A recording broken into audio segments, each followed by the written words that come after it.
Dear students, good morning to all of you. We will continue our lesson लोकतंत्र के परिणाम। तो इसमें हमने इसका परिचय पढ़ा था। लोकतंत्र के परिणामों का कैसे मूल्यांकन करते हैं ये भी हमने डिस्कस कर लिया था। देन उत्तरदायी, जिम्मेदार और वैध शासन कैसे हम लोकतंत्र को कहते हैं ये भी हमने पढ़ लिया था। तो आज हम डिस्कस करेंगे आर्थिक समृद्धि और विकास के बारे में।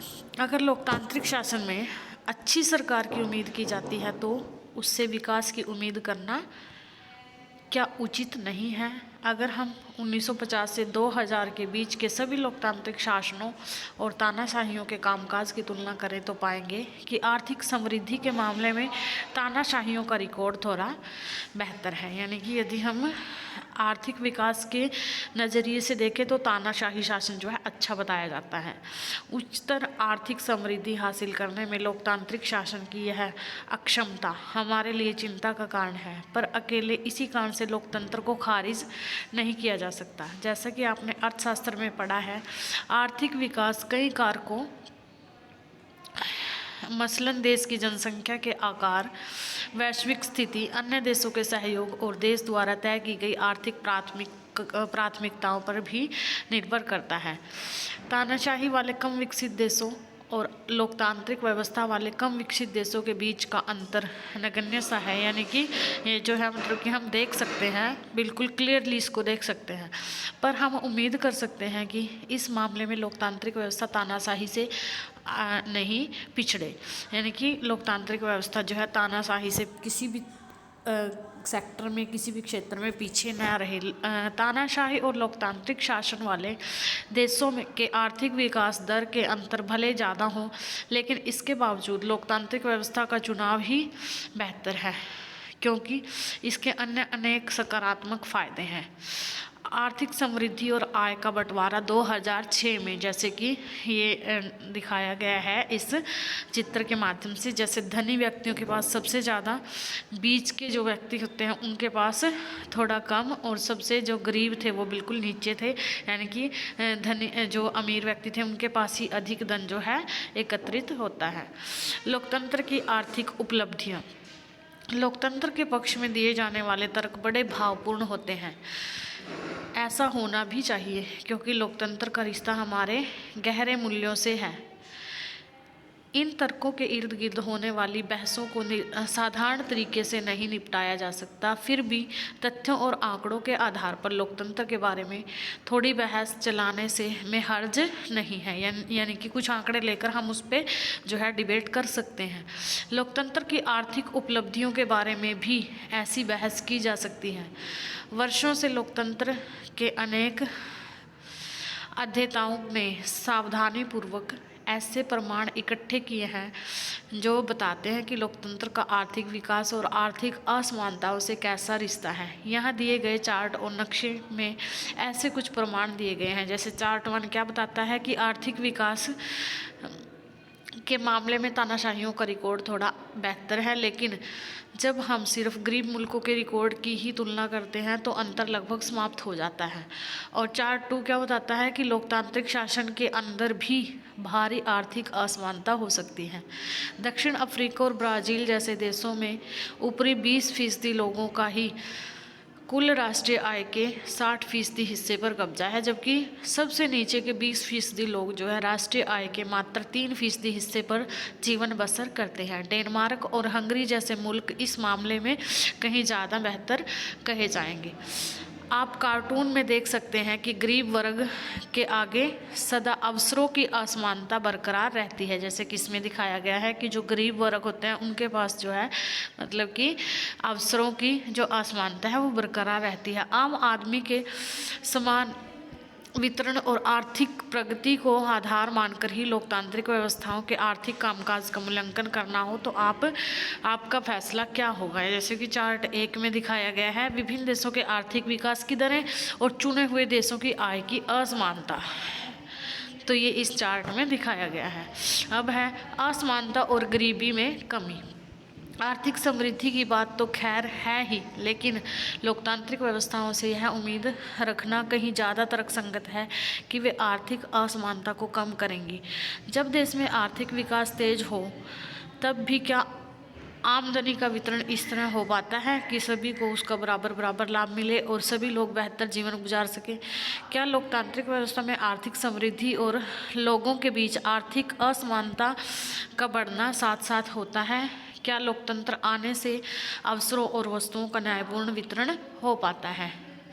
लोकतांत्रिक व्यवस्था राजनीतिक समानता पर आधारित होती है। प्रतिनिधियों के चुनाव में हर व्यक्ति का वजन बराबर होता है। व्यक्ति को राजनीतिक क्षेत्र में परस्पर बराबरी का दर्जा तो मिल जाता है, लेकिन इसके साथ साथ हम आर्थिक असमानता को भी बढ़ता हुआ पाते हैं। मुट्ठी भर धन कुबेर आय और संपत्ति में अपने अनुपात से बहुत ज़्यादा हिस्सा पाते हैं। इतना ही नहीं, देश की कुल आय में उनका हिस्सा भी बढ़ता गया है। समाज के सबसे निचले हिस्से के लोगों को जीवन बसर करने के लिए काफ़ी कम साधन मिलते हैं। उनकी आमदनी गिरती गई है। कई बार उन्हें भोजन, कपड़ा, मकान, शिक्षा और इलाज जैसी बुनियादी ज़रूरतें पूरी करने में भी जो है बहुत ज़्यादा मुश्किलों का सामना करना पड़ता है। वास्तविक जीवन में लोकतांत्रिक व्यवस्थाएं आर्थिक असमानताओं को कम करने में ज़्यादा सफल नहीं हो पाई हैं। अर्थशास्त्र की कक्षा 9 की पाठ्यपुस्तक में आपने भारत की गरीबी के बारे में पढ़ा है। हमारे मतदाताओं में गरीबों की संख्या काफ़ी बड़ी है, लेकिन कोई भी पार्टी उनके मतों से हाथ धोना नहीं चाहती। यानी कि वो चाहते हैं कि उनके जो वोट हैं उनको मिल जाएं। फिर भी लोकतांत्रिक ढंग से निर्वाचित सरकारें गरीबी के सवाल पर उतना ध्यान देने को तत्पर नहीं जान पड़ती। यानी कि जो नेता होते हैं उनको सिर्फ उनकी वोट से मतलब होता है, बाकी उनकी गरीबी को कैसे दूर किया जाए इस बारे में वो कभी भी नहीं सोचते। जितने कि आप उनसे उम्मीद करते हैं इतना तो वो बिल्कुल भी नहीं सोचते। कुछ अन्य देशों में हालत इससे भी ज़्यादा खराब है। बांग्लादेश में आधी से ज़्यादा आबादी गरीबी में जीवन गुजारती है और अनेक गरीब देशों के लोग अपनी खाद्य पूर्ति के लिए भी अब अमीर देशों पर निर्भर हो गए हैं। अब है सामाजिक विविधताओं में सामंजस्य, यानी कि जो ये सामाजिक विविधताएं हैं इनमें हम कैसे एकाग्रता ला सकते हैं, कैसे इनमें सामंजस्य स्थापित कर सकते हैं। क्या लोकतांत्रिक शासन व्यवस्थाएं शांति और सद्भाव का जीवन जीने में नागरिकों के लिए मददगार साबित होती हैं? लोकतांत्रिक व्यवस्था से यह उम्मीद करना उचित है कि वह सद्भावपूर्ण सामाजिक जीवन उपलब्ध कराएगी। हमने इससे पहले के अध्यायों में पाया कि लोकतांत्रिक व्यवस्थाएं अनेक तरह से सामाजिक विभाजनों को संभालती हैं। हमने पहले अध्याय में देखा कि किस तरह बेल्जियम ने अपने यहाँ के विभिन्न जातीय समूहों की आकांक्षाओं के बीच सफलतापूर्वक सामंजस्य स्थापित किया। लोकतांत्रिक व्यवस्थाएं आमतौर पर अपने अंदर की प्रतिद्वंद्विताओं को संभालने की प्रक्रिया विकसित कर लेती हैं। इससे इन टकरावों के विस्फोट या हिंसक रूप लेने का अंदेशा कम हो जाता है। यानी कि जो ये टकराव होते हैं ये हिंसक रूप नहीं लेते। कोई भी समाज अपने विभिन्न समूहों के बीच के टकरावों को पूरी तरह और स्थायी रूप से नहीं खत्म कर सकता, पर हम इन अंतरों और विभेदों का आदर करना सीख सकते हैं और इनके बीच जो है बातचीत करके सामंजस्य बैठाने का तरीका विकसित कर सकते हैं।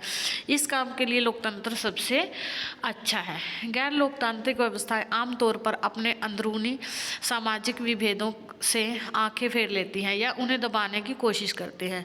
इस प्रकार सामाजिक अंतर विभाजन और टकरावों को संभालना निश्चित रूप से लोकतांत्रिक व्यवस्थाओं का बड़ा गुण है। पर श्रीलंका का उदाहरण हमें इस बात की भी याद दिलाता है कि परिणाम को हासिल करने के लिए लोकतांत्रिक व्यवस्थाओं को स्वयं भी 2 शर्तों को पूरा करना होता है। यह गौर करना जरूरी है कि लोकतंत्र का सीधे सीधे अर्थ बहुमत की राय से शासन करना नहीं है। बहुमत को सदा ही अल्पमत का ध्यान रखना होता है। इसके साथ काम करने की जरूरत होती है, तभी सरकार जन सामान्य की इच्छा का प्रतिनिधित्व कर पाती है। बहुमत और अल्पमत की राय कोई स्थायी चीज़ नहीं होती। दूसरा है, यह भी समझना जरूरी है कि बहुमत के शासन का अर्थ धर्म, नस्ल अथवा भाषाई आधार के बहुसंख्यक समूह का शासन नहीं होता। बहुमत के शासन का मतलब होता है कि हर फैसले या चुनाव में अलग अलग लोग और अलग अलग समूह बहुमत का निर्माण कर सकते हैं या बहुमत में हो सकते हैं। मतलब कि लोकतंत्र जो है लोकतंत्र तभी तक लोकतंत्र रहता है जब तक प्रत्येक नागरिक को किसी न किसी अवसर पर बहुमत का हिस्सा बनने का मौका मिलता है। अगर किसी को जन्म के आधार पर बहुसंख्यक समुदाय का हिस्सा बनने से रोका जाता है, तब लोकतांत्रिक शासन उस व्यक्ति या समूह के लिए समावेशी नहीं रह पाता। अब नेक्स्ट है नागरिकों की गरिमा और आज़ादी। व्यक्ति की गरिमा और आज़ादी के मामले में लोकतांत्रिक व्यवस्था किसी भी अन्य शासन प्रणाली से काफ़ी आगे है। प्रत्येक व्यक्ति अपने साथ के लोगों से जो है सम्मान पाना चाहते हैं, यानी कि जो उसके साथ रहते हैं उनसे वो रिस्पेक्ट की उम्मीद करते हैं। अक्सर टकराव तभी पैदा होते हैं जब कुछ लोगों को लगता है कि उनके साथ सम्मान का व्यवहार नहीं किया जा रहा है, यानी कि उनको जो है जो रिस्पेक्ट उन्हें मिलनी चाहिए वो नहीं मिल रही है, तो लोगों में टकराव पैदा हो जाते हैं। और अक्सर टकराव इसी वजह से जो है पैदा होते हैं कि उनके साथ जो है समानता का व्यवहार नहीं किया जाता। गरिमा और आज़ादी की चाह ही लोकतंत्र का आधार है। दुनिया भर की लोकतांत्रिक व्यवस्थाएं इस चीज़ को मानती हैं, कम से कम सिद्धांत के तौर पर तो जरूर। अलग अलग लोकतांत्रिक व्यवस्थाओं में इन बातों पर अलग अलग स्तर का आचरण होता है। लोकतांत्रिक सरकारें सदा नागरिकों के अधिकारों का सम्मान नहीं करती। फिर जो लंबे समय तक मतलब कि गुलामी में रहते हैं उनके लिए यह एहसास करना आसान नहीं है कि सभी व्यक्ति बराबर होंगे, यानी कि उनके लिए आज़ादी का भी अलग अलग मतलब होता है। यहाँ स्त्रियों की गरिमा का ही उदाहरण ले लीजिए, यानी कि यदि हम स्त्रियों का एक एग्जाम्पल लें तो हम क्या पाते हैं कि दुनिया के अधिकांश समाज पुरुष प्रधान समाज रहे हैं, यानी कि वहाँ पे पुरुषों का ही शासन रहा है। महिलाओं के लंबे संघर्ष के बाद अब जाकर यह माना जाने लगा है कि महिलाओं के साथ गरिमा और समानता का व्यवहार लोकतंत्र की जरूरी शर्त है।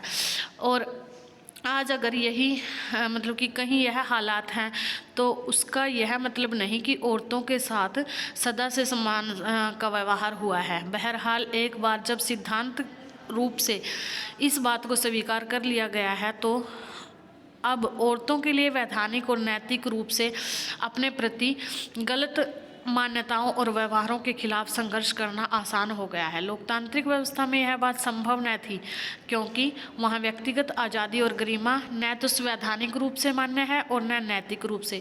यही बात जातिगत असमानताओं पर भी लागू होती है।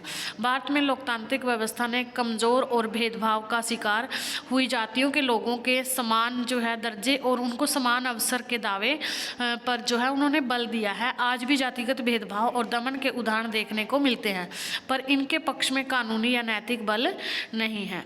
संभवतः इसी एहसास के चलते आम लोग अपने लोकतांत्रिक अधिकारों के प्रति ज़्यादा चौकस हुए हैं। लोकतंत्र से लगाई गई उम्मीदों को किसी लोकतांत्रिक देश के मूल्यांकन का आधार भी बनाया जा सकता है। लोकतंत्र की एक खासियत है कि इसकी जांच परख और परीक्षा कभी ख़त्म नहीं होती, यानी कि इसको हम टाइम टू टाइम जो है मतलब कि इसकी जांच परख कर सकते हैं। वह एक जांच पर खरा उतरे तो अगली जांच आ सकती है।